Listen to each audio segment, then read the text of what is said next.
buenas tardes. Es un gusto estar hoy con ustedes y poderles darle la bienvenida a este webinar que esperamos sea de utilidad para despejar muchas de sus dudas e inquietudes con respecto a la relación, en relación a la prevención y comprensión del cáncer. Siguiente, por favor. Mi nombre es Juan Camilo Lozano, soy médico familiar y tengo una maestría en dirección de instituciones de salud y tengo formación en epidemiología clínica. Y aparte de eso, me desempeño como coordinador médico y coordinador de operaciones especiales para AXA Casualty. Y el día de hoy nos acompañará la doctora Albertina Cepeda. Siguiente, por favor. La doctora tiene una licenciatura en psicología de la Universidad Panamericana y cuenta con una especialidad y una maestría en psicología clínica y de la salud y tiene una amplia experiencia en el manejo de temas de salud mental. Así que bueno, todos bienvenidos y comenzamos con el webinar de hoy que tiene el nombre ¿Cómo me cuido del cáncer? Y hay algo que pueda hacer. Entonces, pues siguiente, damos para comenzar. Me gustaría que habláramos sobre qué es el cáncer. Y el cáncer no es otra cosa que una enfermedad que se produce por una alteración de los factores de crecimiento que regulan las células. Y eso es muy importante porque pues, todo nuestro cuerpo está formado por células y con el proceso de envejecimiento se van acumulando esos factores deleterios o esos daños celulares y se afectan esos factores de crecimiento. Si nos acordamos esta gráfica, pues la veíamos cuando estábamos en secundaria, donde hablábamos sobre cómo se iban separando las células, cómo crecían, la meiosis, la mitosis. Esto tiene mucha relación con el cáncer, porque a medida que envejecemos, estos daños se van acumulando y tenemos serios problemas que conllevan al envejecimiento por un lado y al aumento de la posibilidad de cáncer. Entonces, el primer mensaje, la edad es un factor de riesgo que no podemos manejar, pero que sí podemos estar en seguimiento de la mano de nuestros médicos de cabecera para diagnosticarlo tempranamente o tomar medidas preventivas. Siguiente, por favor. Entonces, revisemos qué tan grande es el problema del cáncer. Entonces, en esta gráfica quiero mostrarles cuál es el número de muertes en el 2017, es donde tenemos las últimas estadísticas mundiales sobre cáncer, y encontramos que la enfermedad cardiovascular es la primera causa de mortalidad en el mundo, seguida por el cáncer. A eso nos habla de la relevancia de encontrar los factores de riesgo de las personas, poder impactar dentro de esos factores de riesgo para disminuir la probabilidad de tener cáncer. Asimismo, muchos de los factores que están asociados al cáncer están asociados a la primera causa de muerte, o sea, a la muerte por enfermedad cardiovascular. Como veremos a lo largo de esta presentación, existen muchas formas de prevenir y disminuir el impacto del cáncer en nuestra salud. Siguiente, por favor. Entonces, nos preguntamos, ¿será que en México es igual al comportamiento en el mundo? Y la respuesta es sí. Si vemos, la primera causa de mortalidad en México es la enfermedad cardiovascular. Y cuando hablamos de enfermedad cardiovascular, pues estamos hablando de infartos, de isquemias cerebrales, estamos hablando de enfermedad renal, de diabetes. Todas estas enfermedades impactan en la mortalidad de las causas de las cuales las personas mueren en México. Como segunda causa, pues vemos el cáncer, pero para mirar qué tipos de cáncer, pues vamos a tener la siguiente diapositiva. Siguiente, por favor.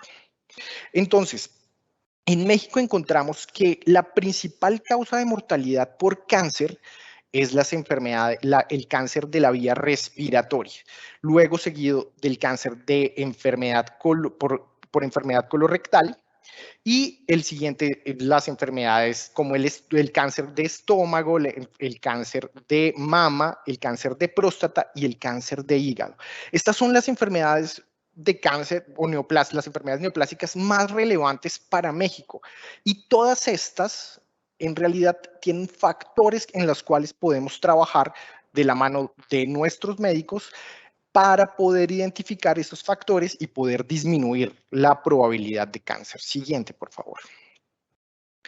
Entonces, ya hablamos de la mortalidad y del impacto de la mortalidad, que es lo más complicado, más grave. Pero, ¿de qué cánceres sufren los mexicanos? Que no necesariamente redunda en la mortalidad. Y encontramos que el principal cáncer del cual sufren los mexicanos es el cáncer de próstata. Y el cáncer de próstata está ligado a la edad de las personas, o a la edad de los hombres. Entonces, el segundo mensaje, es importante la detección temprana. Y para la detección temprana, pues tenemos que estar en chequeos médicos y de la mano de nuestro médico. El segundo cáncer más prevalente o más frecuente en la población mexicana es el cáncer de mama. Y ahí vuelve a tomar relevancia lo que podamos hacer de la mano de nuestros médicos. Y como vemos, las siguientes estadísticas pues terminan siendo cánceres del tracto gastrointestinal, cánceres de piel, que como veremos más adelante tienen un impacto súper importante para disminuir la probabilidad de tenerlo. Siguiente. ¿Y cómo medimos en realidad el impacto del cáncer en México? Ya vimos que la mortalidad es, digamos, importante, ya vimos que la prevalencia también es alta, pero en esta gráfica quiero mostrarles la carga que tiene en México sufrir de cáncer, porque no solamente podemos medir el número de muertes o el número de enfermos, sino también cuántos años de vida pierde una persona por morir tempranamente de cáncer o por enfermarse tempranamente de cáncer.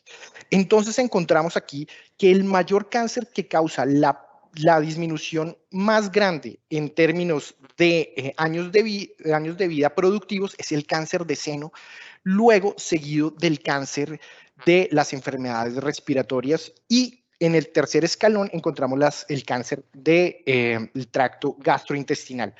¿Por qué es importante eso? Como veíamos 3 diapositivas antes, estos factores de riesgo o estos cánceres tienen factores de riesgo que pueden ser tratados tempranamente y evitarlos, o tenemos medios para detectarlo tempranamente y disminuir la probabilidad de muerte por el cáncer. Siguiente. Y entonces, ¿cómo estamos comparados con el mundo en México? Pues digamos, lo que podemos ver aquí en esta gráfica es una gráfica que comienza en 1990 y vemos cómo esa carga o esos años perdidos por el cáncer van disminuyendo en los países, y el último renglón o la última línea está reportada a México, no porque sea el último, sino porque lo pusimos para graficar que las incidencias o la carga de enfermedad medida, pues era en realidad en relación a los otros países baja, y que a lo largo del tiempo, digamos, se ha comportado hacia la baja, pero establemente. ¿Qué quiere decir eso? Que tenemos que ir más asiduamente a los programas de screening o de tamización del cáncer. En 1990 no teníamos programas tan amplios como los tenemos ahora, y eso ha impactado en que hemos mejorado la forma de detectarlo, y también hemos mejorado a lo largo del tiempo la forma de tratarlo y de prevenir las consecuencias y retrasar la mortalidad. Incluso en algunos cánceres podemos completamente abolir la probabilidad de ese cáncer. Siguiente, por favor. Entonces, ahora sí comencemos a abordar el tema de por qué se causa el cáncer. Esta gráfica simplemente sirve para ilustrar los cánceres que tienen una alta consideración de factores externos. Entonces, más arriba, en la parte más alta de la tabla, encontramos esos factores de riesgo que podemos incidir, y en la parte más baja son esos cánceres en los cuales tienen un componente genético del 100%. ¿Qué encontramos en la parte de arriba de la tabla? Que es lo que me interesa que revisemos, y es que el cáncer de cervix, para el cual hacemos Papa Nicolau en las mujeres, pues tiene un 100% de posibilidad de ser manejado, dado que es producido por un factor de riesgo. Luego encontramos los mesoteliomas, que tienen relación con exposiciones laborales, y luego encontramos cánceres que tienen una relación directa con un factor de riesgo que debemos comenzar a tratar, y es el tabaquismo. ¿Y cómo reducimos ese tabaquismo? Pues es muy importante el médico nos ayude a través de tratar salud mental, a través de programas establecidos, la disminución y abolición del cáncer. Y luego, como veremos más adelante, encontramos otros tipos de factores de riesgo que tienen relación. Siguiente, por favor. Entonces, en esta diapositiva lo que vamos a ver es qué factores y el impacto que tienen estos factores para la aparición de cáncer. Y esta es una gráfica súper importante que quiero que nos fijemos y nos llevemos. El primer agente o el que tiene el impacto más grande son los factores biológicos.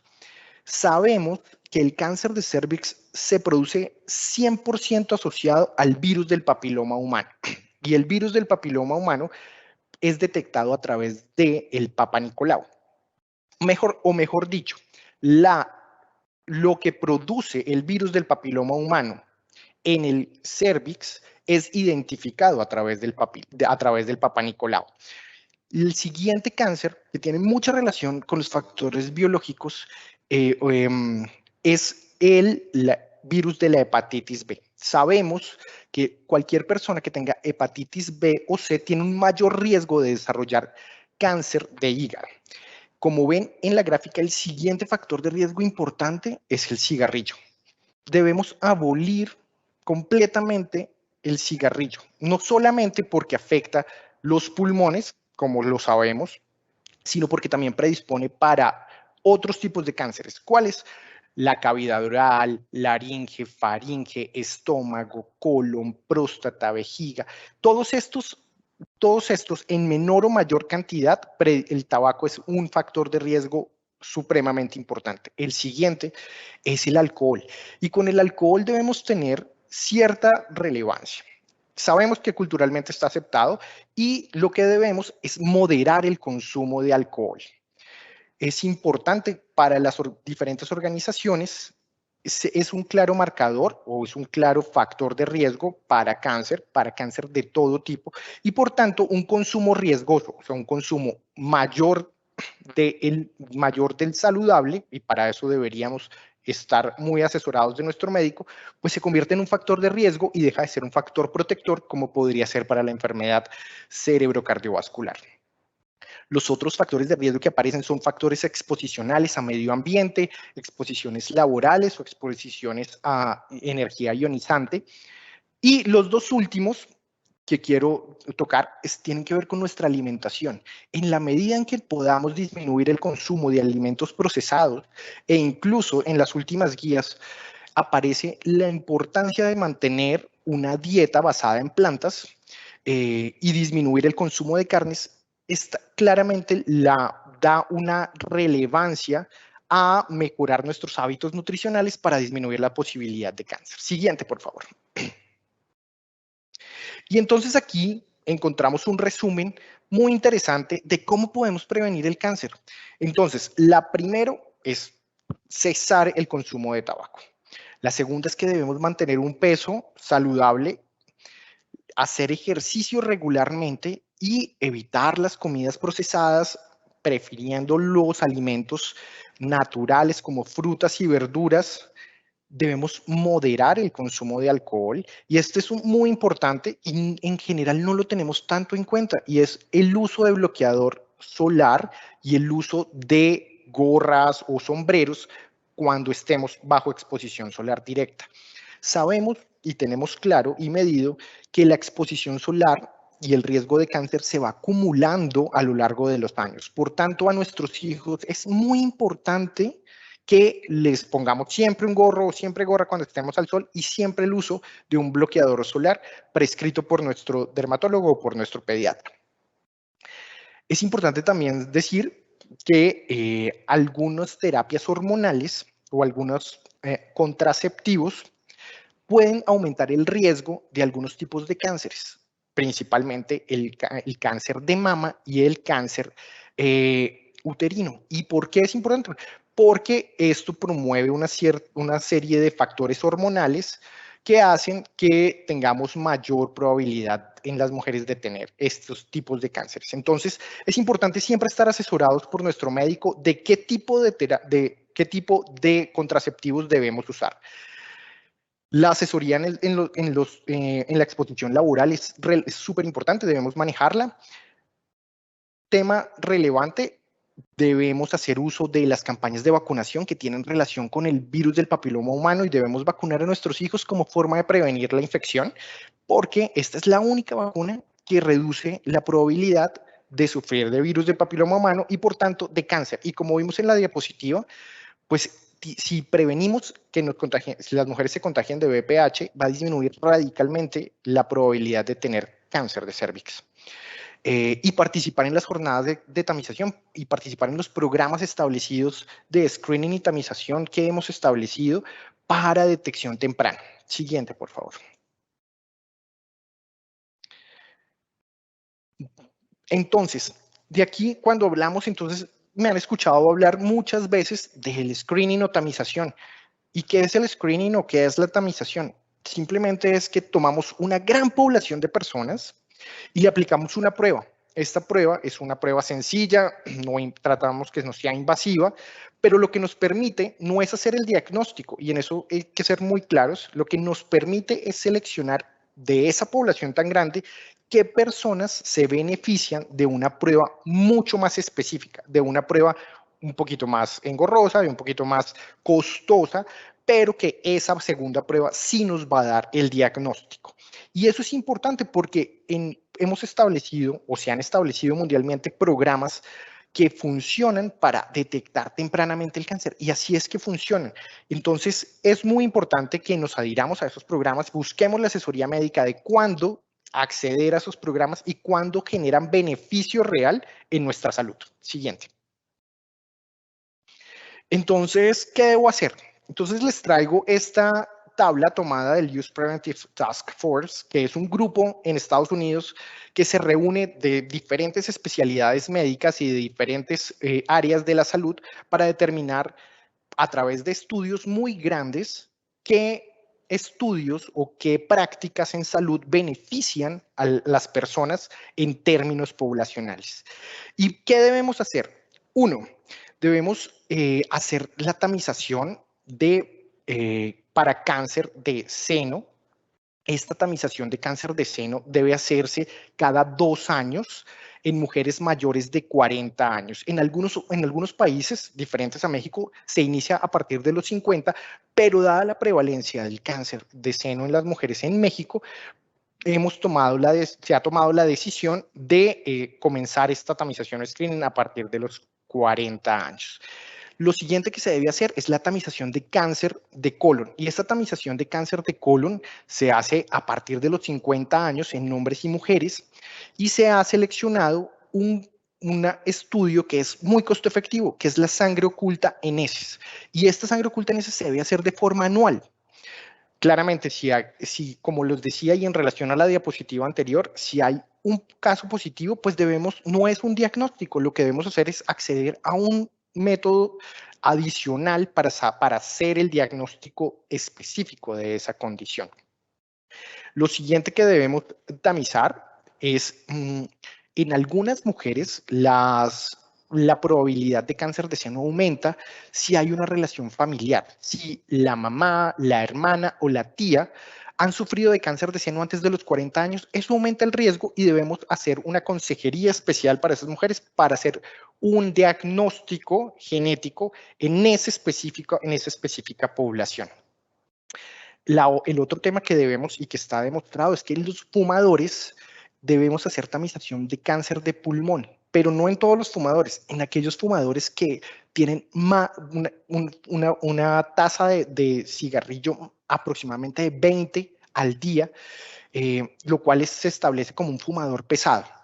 Esta tamización se debe hacer a través de una tomografía de tórax, pero es importante hacer la selección adecuada a través de nuestros médicos y a través de nuestros servicios de salud.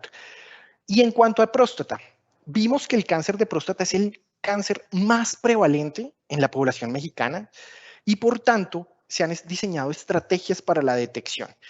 Es importante decir que en cuanto al cáncer de próstata, que debe ser valorado el riesgo y el beneficio con nuestro médico. Entonces, por tanto, es importante que hablemos y tengamos una relación directa con el servicio de salud para encontrar la mejor edad y que nos informemos adecuadamente del beneficio de esta práctica. Siguiente, por favor. Y entonces, ¿cómo nos acompaña AXA Keralty? AXA Keralty ha diseñado programas en los cuales nos permite identificar los pacientes de alto riesgo y asimismo identificar los pacientes que requieren estas pruebas de screening o estas pruebas de tamización. Además, seleccionamos por edad y por sexo cuáles son los estudios más relevantes que tienen o que impactan en la salud de nuestros pacientes. Así que, pues bueno, AXA Keralty está abierto para todos ustedes, para que puedan venir, para que puedan asesorarte con los médicos expertos y obtener todo el potencial que requiere la salud de los mexicanos y de las personas de AXA. Siguiente, por favor. Bueno, hasta acá viene mi charla. Todas las preguntas las estamos recibiendo a través del chat y pasamos al tema de la doctora Cepeda, que es manejo de las emociones en pacientes con cáncer y acompañamiento de familiares. Buenas tardes, Albertina. Te damos entonces la palabra. Buenas tardes. Muchas gracias, doctor.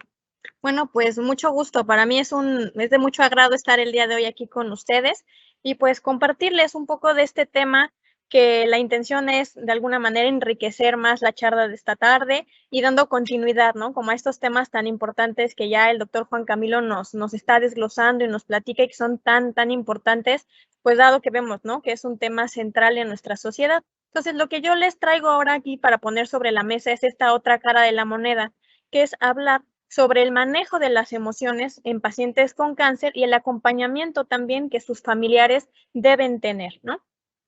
Para empezar a hablar de este tema, vamos a comenzar con una breve introducción, con la cual pues retomaré 3 puntos quizá que el doctor anteriormente ya nos mencionó, pero vamos a darles un matiz yéndonos un poco más hacia esta parte emocional.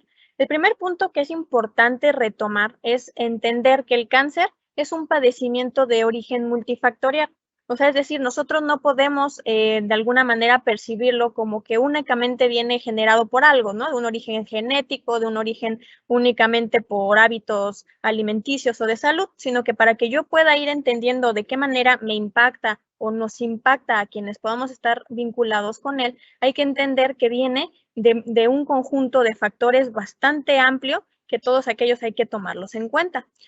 También tomando en cuenta esto, la OMS nos dice que se ha catalogado al cáncer como un grave problema de salud debido al aumento en su incidencia a nivel mundial, pero ahora estamos hablando muy específicamente, pues también aquí, ¿no? En México. Y dentro de todos estos estudios que ha llevado esta incidencia tan grande que tiene el cáncer, se ha identificado que para tener un mejor abordaje, tiene que tenerse forzosamente un abordaje interdisciplinario. Esto quiere decir que claramente tiene que verse en primer lugar desde una perspectiva médica, en donde personal totalmente calificado, profesional, pueda dar toda su perspectiva médica en cuanto a diagnóstico, en cuanto a tratamiento y seguimiento hacia el largo plazo, pero también nunca debe perderse de vista la participación de otras especialidades, entre ellas la parte psicológica y emocional. Para ello ha surgido muy especialmente una disciplina derivada de la psicología que se llama psicooncología, que es aquella especialidad que se enfoca justamente a tener en la mira todo eso que se desglosa en la persona, tanto en el paciente que acaba de tener ese diagnóstico, que se encuentra en todo ese proceso, y sus familiares al verse totalmente involucrados en esta historia. La psicología lo que hará es adentrarse en esos temas y poder acompañar a la par de la medicina a los pacientes y a sus familiares de la mejor manera. Entonces vamos a retomar algunos aspectos de esta disciplina para poder dar algunas recomendaciones. Al final desglosaremos como puntos muy específicos que el día de hoy ustedes puedan llevarse y que nos sean de mucha utilidad a todos. Siguiente, por favor. Desde esta perspectiva que utiliza la psicooncología, se le llama perspectiva psicosocial del cáncer.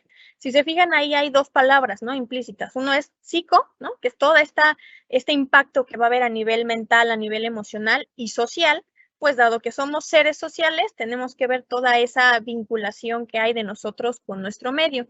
Entonces, desde esa perspectiva, si ustedes se fijan ahí, como dice en la diapositiva, se ha llegado a describir al cáncer como un padecimiento que involucra una experiencia bastante compleja y estresante, el hecho de padecerlo, el hecho de vivirlo de cerca, ¿no? ¿Por qué? Pues por la gran cantidad de factores que implica. Entre ellos podemos mencionar 3 que son quizá de los principales, aunque hay muchos y no queremos dejarlos de lado, pero nos enfocaremos a estos 3, que es el temor muy variado, entre ellos a padecer dolor, a las complicaciones que yo pueda presentar o mi familiar o mi paciente, y también un temor muy específico que digamos que se ha derivado de la connotación negativa que tenemos socialmente del cáncer, que es el temor a llegar a fallecer o a que nuestro ser querido llegue a fallecer.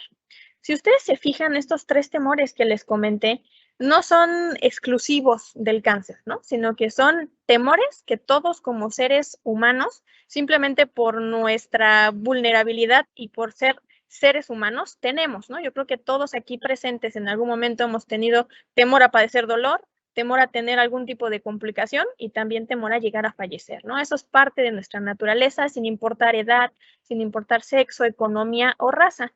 Este tipo de situaciones tienen el poder de sensibilizarnos importantemente porque nos hacen o de alguna manera despiertan como esa parte vulnerable, ¿no? de nuestro carácter humano que tenemos. Siguiente, por favor. De este modo, ya hablando, ¿no? Como de este impacto emocional que puede tener, hay que considerar, ¿no? Que no podemos generalizar, no podemos decir que el cáncer tenga un impacto exclusivo o general en todas las personas, sino que debemos siempre tenerlo en cuenta en esta perspectiva psicosocial como una vivencia personal. Yo puede ser que tenga una vivencia de un tipo, con unas características, con ciertas variables. A alguien que es un vecino cercano, puede ser que su vivencia haya sido muy diferente y vamos a ver por qué. Aquí hay algunos autores que hablan sobre diferentes factores que pueden determinar que este pronóstico, que esta vivencia sea diferente. La respuesta emocional siempre es única porque somos seres únicos e irrepetibles, pero en estos puntos vamos a irlos revisando uno por uno para entender mi vivencia personal, por qué es como es, o para que podamos comprender a personas cercanas a nosotros. El primer punto es la fase del proceso de la enfermedad en que se encuentra el paciente. Podemos imaginarnos que el impacto emocional comienza desde el momento prediagnóstico, ¿no? Incluso yo todavía no sé, ¿no? Todavía no me han dicho como tal que tenga un diagnóstico ya confirmado, pero empiezo a tener algún tipo de malestar, me siento con ciertos síntomas y desde ahí, ¿no? A lo mejor yo he escuchado por ahí que dicen, no, cuidado, ¿no? Que cuando tienes dolor, o sea, como esa voz popular de alguna manera que nos influye tanto, desde ahí empiezo a tener un poco de angustia, no vaya a ser que yo tenga, ¿no? Y ahí empiezan ciertos temores, ciertas angustias. Luego ya viene la parte formal de un diagnóstico, de estar yendo a diferentes estudios, a diferentes citas médicas, pues también tendrá un impacto emocional quizá un poco diferente porque ya tengo un poco más como una realidad de la cual me estoy agarrando y de la cual me está dando preocupación, ¿no? Saber, ya me dijo el médico que tengo tal cosa y entra preocupación u ocupación, ¿no? Cualquiera de las dos. O sea, estoy preocupado por lo que viene o también está este sentido de alerta de pues poner manos a la obra y empezar a moverme hacia ejecutar medidas para mi salud, ¿no? Posteriormente, pues igual, si imaginamos que ahora ya la fase del proceso es el tratamiento, pues también será muy diferente un paciente que necesite, por ejemplo, quimioterapia, a alguien que necesite radiación o bien que lo necesario sea cirugía. Cada uno de esos escenarios pues tendrá sus propias repercusiones emocionales, ¿no? Por eso las diferencias ahí en ese primer punto. Un segundo punto es la situación personal y familiar. Sin duda, un paciente que imaginemos su escenario, ¿no? Que tenga pues una estabilidad económica, familiar, que no hay como otras variables o otras complicaciones como interactuando en ese momento de su diagnóstico o su enfermedad, pues su situación será quizá un poco más favorable. Pero si pensamos en un escenario donde haya un poco más de dificultades económicas, quizá poco apoyo social o familiar y demás, pues podemos pensar que ahí se sumará, ¿no? Como una dosis extra de estrés, una complicación un poco mayor ante esta vivencia. Tercer punto es la experiencia previa.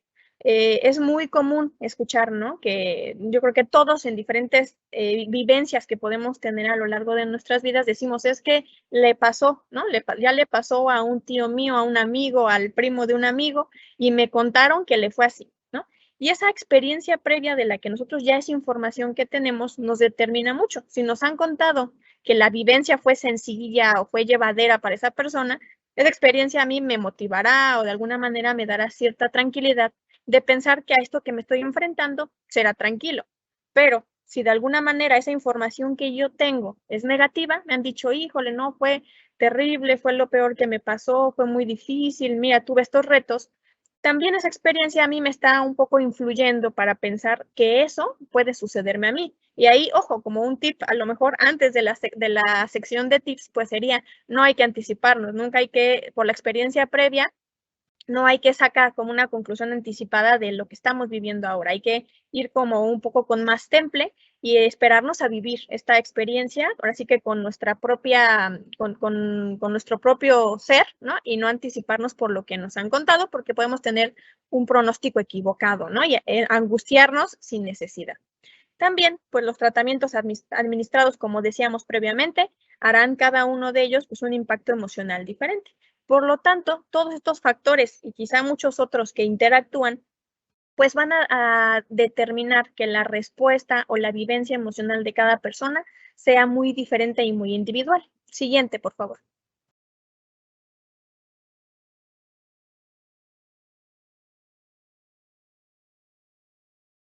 En este siguiente punto, vamos a hablar, como ya más adentrándonos en el tema del impacto emocional, pero vamos a entender por qué, ¿no? O sea, ya hablamos de los diferentes tipos de vivencias que puede haber, pero ahora, ¿por qué? ¿Por qué el tema cáncer? ¿Por qué este diagnóstico tan particular puede impactarnos emocionalmente?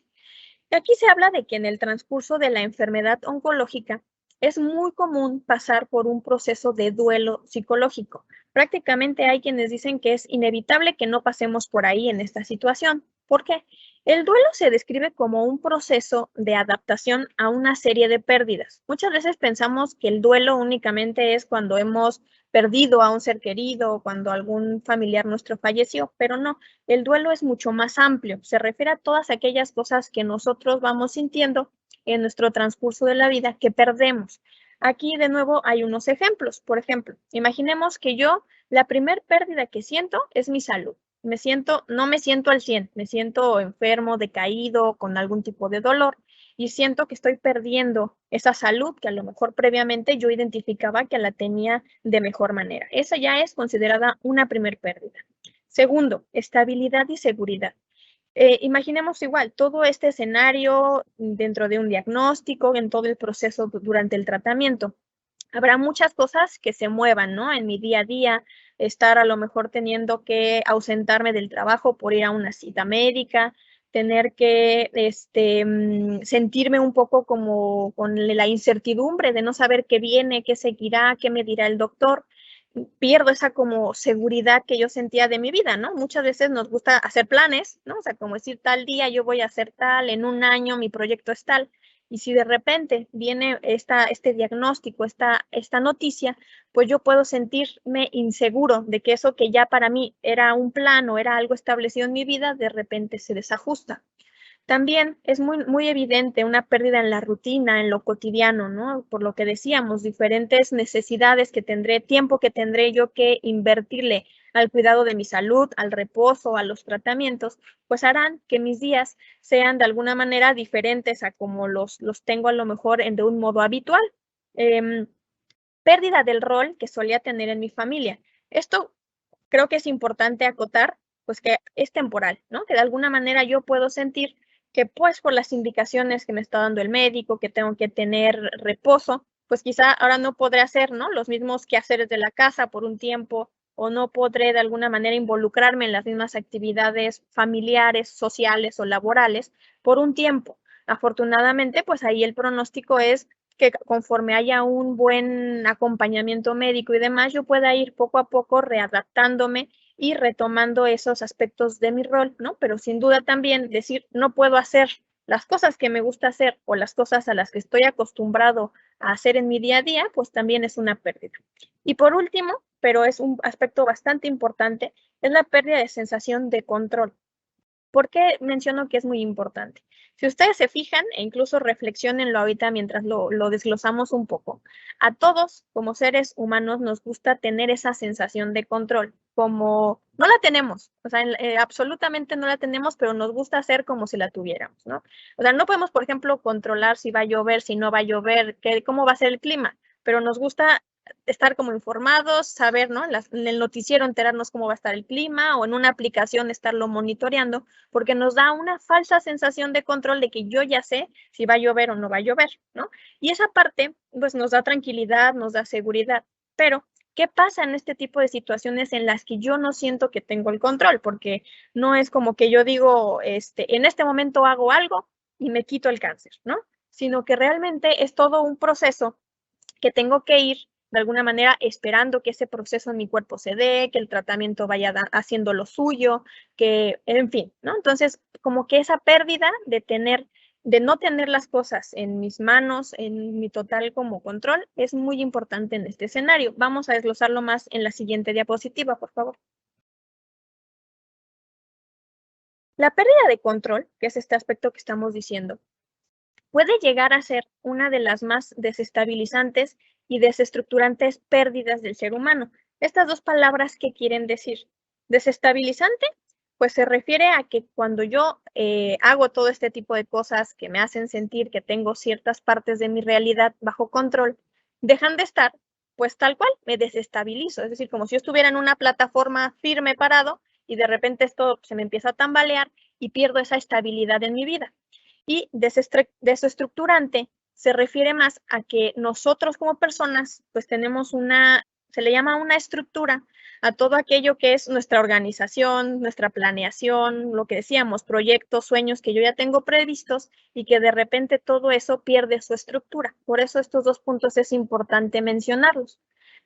Aunado a todo esto, también se habla mucho de que la patología oncológica interfiere en la calidad de vida del paciente. ¿Cómo calidad de vida?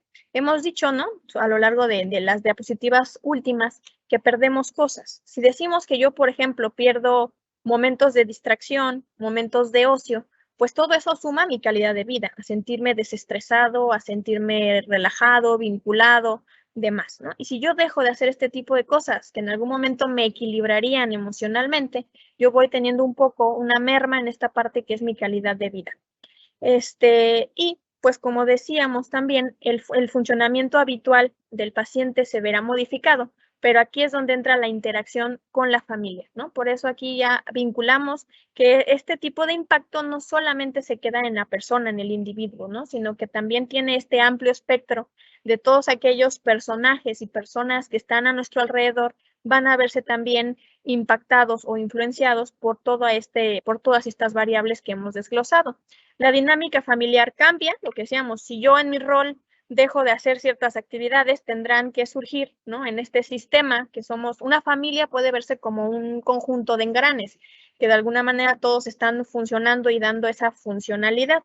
Pero si uno de estos engranes se detiene, está en pausa, está en tratamiento, pues de alguna manera los demás engranes también se ven influenciados, ¿no? Y por eso, pues es este amplio espectro que comentamos. Siguiente, por favor. Entonces, para ello, ya teniendo en mente que hay muchos puntos que tenemos que tener en cuenta y que no solamente debemos enfocarnos únicamente a nuestro paciente, a nuestro familiar que tiene este diagnóstico, sino que tenemos que también tratar de impactar en las personas cercanas que esto está influyendo, lo que ahora les vamos a proponer justamente es como un conjunto de recomendaciones que puedan ayudar a tener un mejor afrontamiento de esta vivencia estresante, como decimos, y con todos estos aspectos a considerar, que es el cáncer. Y abro aquí una pregunta que nos va a guiar para ir recibiendo las siguientes respuestas como alternativas de acción. Primero sería, ¿qué necesitamos mi familia y yo para hacer frente a este reto de la mejor manera? Fíjense, desde aquí se escucha bonito. Ya no estamos diciendo para hacer frente al cáncer, sino que yo estoy diciendo para hacer frente a este reto. Tomémoslo como un reto que de alguna manera estamos pasando y que tenemos que sacar, como ahí en la imagen se ve, un montón de herramientas hasta que encontremos cuáles son las más adecuadas para afrontar de la mejor manera esta situación. Siguiente, por favor. Primer punto, dentro de psicología y de la psicooncología se le llama psicoeducación. A lo mejor es un nombre medio complejo o qué querrá decir, pero les voy a decir, básicamente es yo poder tener toda la información adecuada sobre esta vivencia que estoy teniendo. Enterarme bien qué es el cáncer, cuáles son los pasos a seguir cuando tengo este diagnóstico, cuáles son las mejores medidas de cuidado que yo puedo hacer, en qué parte sí tengo yo cierto control, cuando decíamos del tema del control, qué sí está en mis manos, en qué sí puedo hacer yo, poner mi esfuerzo para ir colaborando junto con mi médico y junto con el tratamiento para avanzar a un mejor ritmo. Entonces, esta parte de la psicoeducación me dice, leer siempre y únicamente información verídica. Nunca dejarme llevar, decíamos hace rato, por el que me dijo el primo de un amigo, ni por lo que me encontré en redes sociales, nada de eso. Siempre buscar información verídica. ¿Y cómo conseguirla? Pues se vincula con el segundo punto, mantener siempre comunicación con mi médico.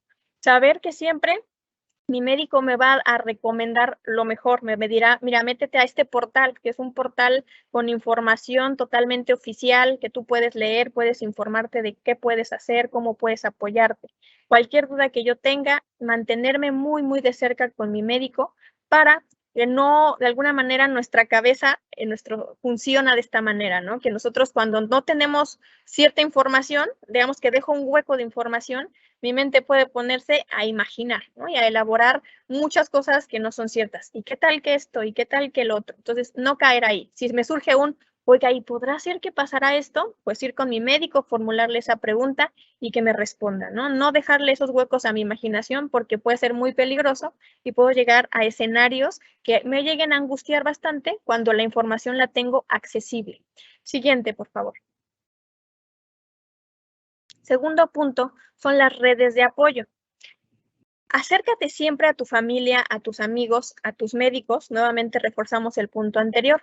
Recuerda, fíjense, con mayúsculas, que unidos logramos más.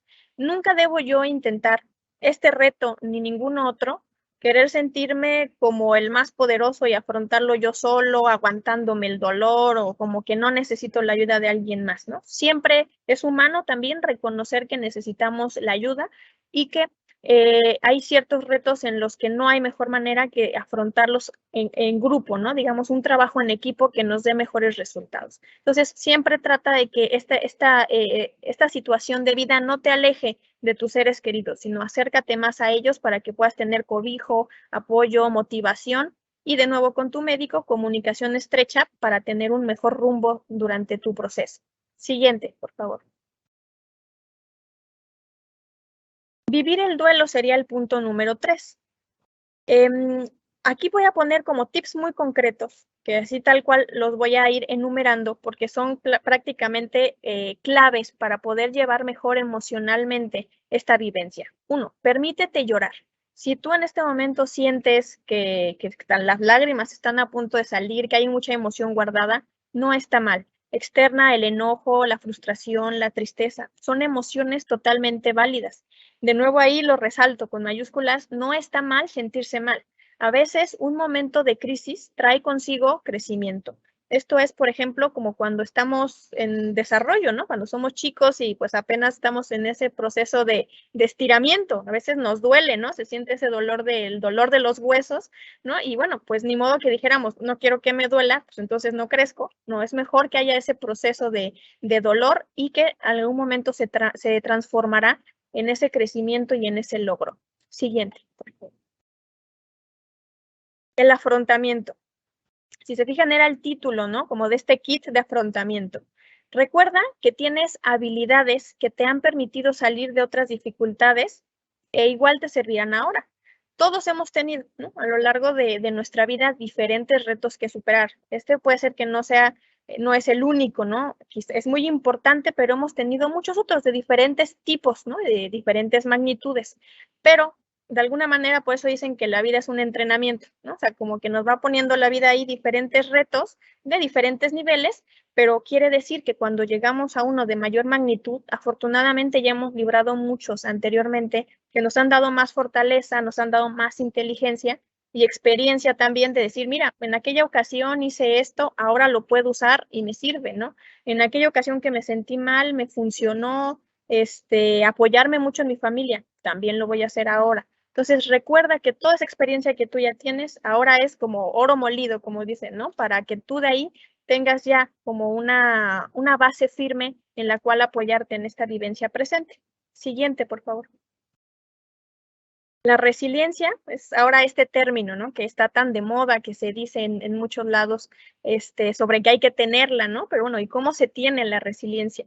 Y creo que esa imagen que se plasma ahí en la presentación, ustedes pueden verla, ¿no? Que se traduce ahí esa palabra en esa imagen, porque de algo a lo mejor en donde nosotros percibimos, ¿no? Que ya no hay nada bueno que sacarle, veo la situación muy difícil, aún así si nosotros somos perseverantes, intentamos, hacemos lo que está en nuestras manos, todavía ahí puede salir algo bueno que se rescate. Entonces, en vez de pensar en un final negativo, en complicaciones, en cosas que me angustien, procura siempre pensar en la oportunidad que te brinda esta situación. Sé que es difícil, yo sé que estando en medio de un reto no lo vemos tan claramente, pero podemos con esfuerzo enfocar nuestra mente a que se vaya más hacia ver tengo que aprender algo de esta situación. Tengo que ver que esto me fortalezca y me deje algo para mí, para enseñarle también a otras personas con mi vivencia algo, etcétera, ¿no?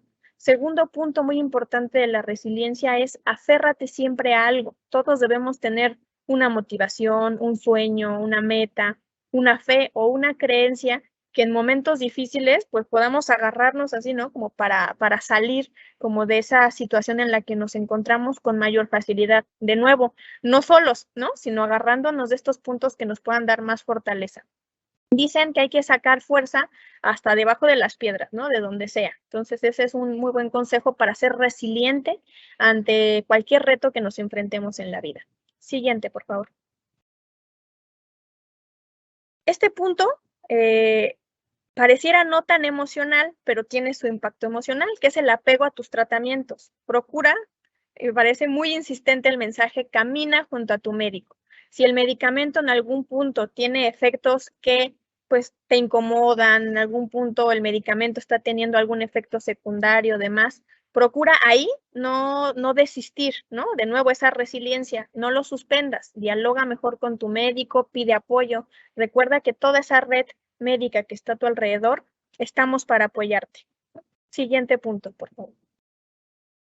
El cambio de pensamiento también aquí es muy importante. Les voy a decir por qué. ¿Se acuerdan que al inicio hablábamos de la perspectiva negativa que tenemos sobre el cáncer, ¿no? Prácticamente hemos hecho asociaciones, ¿no? De que cáncer es igual a muerte, ¿no? Y esto lo tenemos bien ligado en nuestra sociedad por malas experiencias, por un conjunto de historias. Pero el primer cambio de pensamiento que tenemos que hacer, y me gustaría que eso nos lo podamos llevar todos el día de hoy, es recordar que cáncer no siempre es igual a muerte. Por ejemplo, ya lo decía el doctor Juan Camilo, prevenir es fundamental. Actuar rápido también siempre nos asegura un mejor pronóstico. Ante cualquier sensación que yo tenga, acudir de manera inmediata a revisión médica. Seguir los tratamientos de una manera adecuada. Y la buena noticia también es que la tecnología ha avanzado y si procuramos estar en manos de profesionales cualificados, el pronóstico será en su mayoría positivo, ¿no? Entonces es fundamental que todas estas reglas de oro las sigamos y entonces nuestro pensamiento puede cambiar y dejar esta asociación que hemos hecho atrás. Siguiente, por favor. El cuidado personal, vamos a pensarlo en dos perspectivas. Uno, en mí como paciente y en mi familia que me rodea, ¿no? ¿Por qué?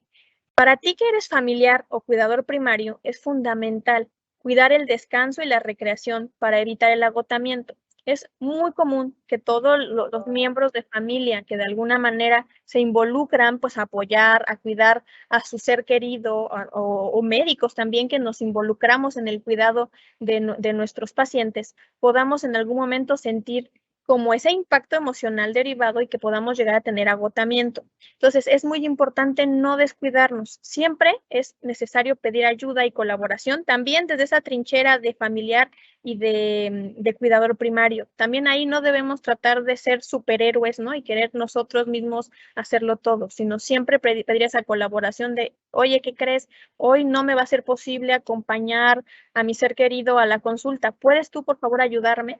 No está mal pedir ayuda. Hay veces ahí que también algunos pensamientos nos juegan mal, ¿no? Porque es decir, ¿cómo voy a demostrar a los demás que no estoy pudiendo yo solo? Bueno, pues sí, hoy no puedo yo solo, ¿no? Y necesito esa colaboración. Entonces, muy necesario recurrir a ello. No descuides tu salud, tú que eres familiar o cuidador. Primero piensa en ti. Recuerda que primero necesitas estar bien tú, no es egoísta, sino que es simplemente hasta una estrategia. Tú necesitas estar bien y estar fuerte para poder ayudar de la mejor manera a tu ser querido. Siguiente, por favor. Bueno, pues sería todo en cuanto al abordaje emocional. Espero que estas recomendaciones les sean muy útiles el día de hoy. Muchas gracias, Albertina, por tu participación y por este tema tan importante, porque esto nos ayuda a reflexionar no solamente desde el punto de vista orgánico del tratamiento del cáncer, sino también cómo la interacción con la salud mental del diagnóstico de cáncer juega un papel fundamental para la recuperación o para el afrontamiento del cáncer. Entonces, con esta reflexión, pues abrimos la sesión de preguntas y respuestas. Tengo unas preguntas que nos han enviado ustedes. Muchas gracias por su participación. Y aprovechando, Albertina, quisiera preguntar, esta pregunta nos la envían y dice, estoy en remisión de cáncer de tiroides y los efectos de la terapia de radiación me causan mucha ansiedad, por la cual empiezo a comer sin medida. ¿Qué puedo hacer? Ok.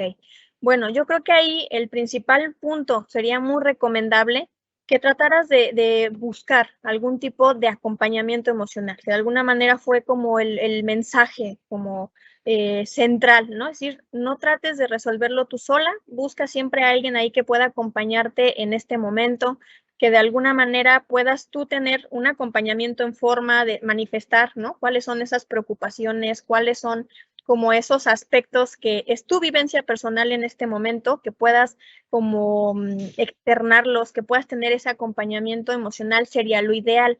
Además, claro, de esa primera recomendación que es tener un acompañamiento formal, pues también hay varios tipos de recursos que pueden apoyarte. Te recomendaría mucho que puedas apoyarte, por ejemplo, en actividades saludables, como por ejemplo tratar poco a poco de tener algún tipo de actividad física que para ti sea agradable, que pueda ayudarnos a canalizar esta ansiedad, esta angustia que se está detonando en ti. Siempre la actividad física es un recurso gratis, ¿no? Y que tenemos muy a la mano y que nos ayuda químicamente a regularnos. Además de ello, puedes buscar de repente algún tipo de entrenamiento muy breve que afortunadamente hay mucho desglosado, ¿no? En internet y que es bastante útil, técnicas de relajación, que puedas tú empezar a manejar la ansiedad con técnicas de respiración profunda, practicar algo de yoga, todo este tipo de cosas que la verdad son muy accesibles, creo que podrían apoyarte en este momento para manejar de manera totalmente pues natural, ¿no? Y con estrategias que te van a servir ahora y siempre para manejar esta ansiedad que me cuentas que estás viviendo. Muchas gracias, Albertina. La siguiente pregunta que nos hacen llegar es, ¿la vacuna del VPH aplica solo para niñas o también para niños? Bueno, sobre este tópico es muy importante decir que la vacuna del VPH está probada para niños y niñas. Claramente el beneficio para la prevención de cáncer es para las niñas y para las mujeres. Sin embargo, si evitamos la transmisión del VPH, vamos a disminuir. De hecho, en muchos países donde las campañas llevan a niños y niñas por igual a este tipo de vacunaciones, han disminuido a lo largo del tiempo seriamente la prevalencia de cáncer de cervix. Entonces, la respuesta de esta pregunta es asesorémonos del pediatra para poder tener la mejor práctica con respecto al contexto mexicano. Aprovecho ahora para seguir con esta pregunta, Albertina. Una vez que detecten el cáncer en un paciente, ¿en qué momento recomiendan que los familiares asistan a terapia psicológica?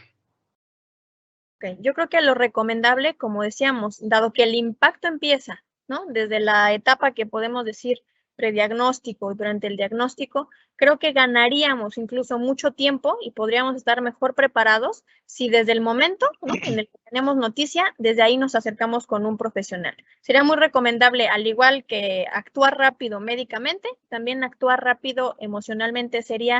Apostaríamos más también por la prevención, más que querer después, ¿no? Cuando ya tengamos todo un desglose emocional, querer calmar todo ello, mejor anticiparnos para no llegar a escenarios más complejos emocionalmente. Yo eso les recomendaría. Muchísimas gracias. La siguiente pregunta es, ¿cuál es la frecuencia óptima para hacerse estudios para la detección del BPH? Lo que sabemos en este momento es que las estrategias más costo efectivas para la detección del cáncer de cervix es el Papa Nicolau. Este Papa Nicolau depende del país donde nos encontremos y depende de algunos programas. Se hace cada año, se puede hacer cada 3 años, pero como digo, depende de los programas establecidos por cada país. Sin embargo, aquí en México lo estamos haciendo cada año y esto podría además adicionarse con un cotest que lo que hace es detectar ese virus del papiloma humano en unos serotipos o detectar unas familias específicas de ese virus que se relacionan mayoritariamente con la aparición de cáncer. Entonces, la respuesta de esta pregunta es, las mujeres deberían tamizarse o hacerse screening para cáncer de cervix cada año a partir de los 21 años y para eso contamos en AXA Keralty con ginecología como puerta de entrada para poder obtener el beneficio y de la mejor evidencia y la disposición de este procedimiento. Adicionalmente a esto, la siguiente pregunta es, ¿existe evidencia de algún tipo de correlación entre X tipo de cáncer y el coronavirus?